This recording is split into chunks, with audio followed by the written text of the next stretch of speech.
សូមជម្រាបសួរនិងសូមស្វាគមន៍មកកាន់ Channel BK Media ថ្ងៃនេះផងដែរខ្ញុំនឹងបង្ហាញបងប្អូនអំពីវិធីធ្វើការបិទសញ្ញាអាឡាមកណ្ដឹងរោនៅពេលដែលបងប្អូន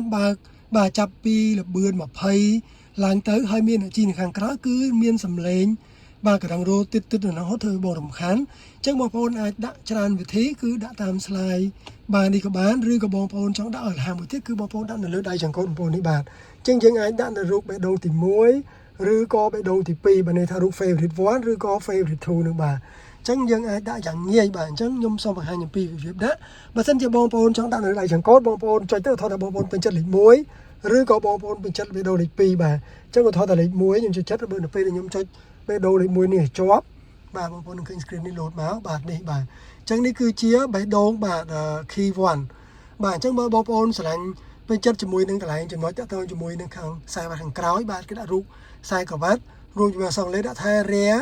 seat belt បាទ set not fasten បាទអញ្ចឹងបើសិនជាបងប្អូន select យកកន្លែងនេះបានន័យថា key លេខ1បេះដូងលេខ1របស់យើងនេះគឺនឹងចាប់យក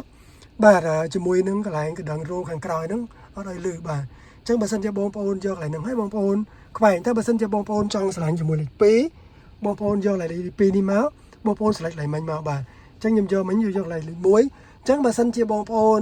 ជិះរថយន្តទៅបាទចាប់ពី speed លើពី20ហើយមានអាជីខាងក្រោយវានឹងរោកណ្ដឹងហើយបើសិនជាពួកគាត់អត់ពាក់ខ្សែក្រវ៉ាត់បាទអញ្ចឹងបើសិនជាបងប្អូនចង់ចុចផ្ដាច់បាទនៅពេលដែលជិះលឺសំឡេងហ្នឹងបងប្អូនចូលមកហើយបងប្អូនមិញបងប្អូនសេតលេខ1បើសេតលេខ2ចុចលេខ2បាទសេតលេខ1នៅពេលដែលបងប្អូនសេតដល់ពេលបងប្អូនជិះរថយន្តទៅបាទបងប្អូនចុចនេះមកបាទនេះវា load មកនេះបាទនេះបាទអញ្ចឹងបើសិនជាបងប្អូនជិះទៅបាទវានឹងលេងលឺសំឡេងហ្នឹងហើយបាទអញ្ចឹងនេះគឺយើងចុចមកគឺ load ដៃនេះបាទខ្ញុំសូមចុចទៅទៀតបាទ load ទៀតបាទនេះគឺយើងដាក់ជាមួយនឹងសិនបិទសំឡេងកុំឲ្យលឺកណ្ដឹងរោនៅខាងក្រោយបាទអញ្ចឹងបើសិនអ្នកខាងមុខគួរតែកុំដាក់បាទ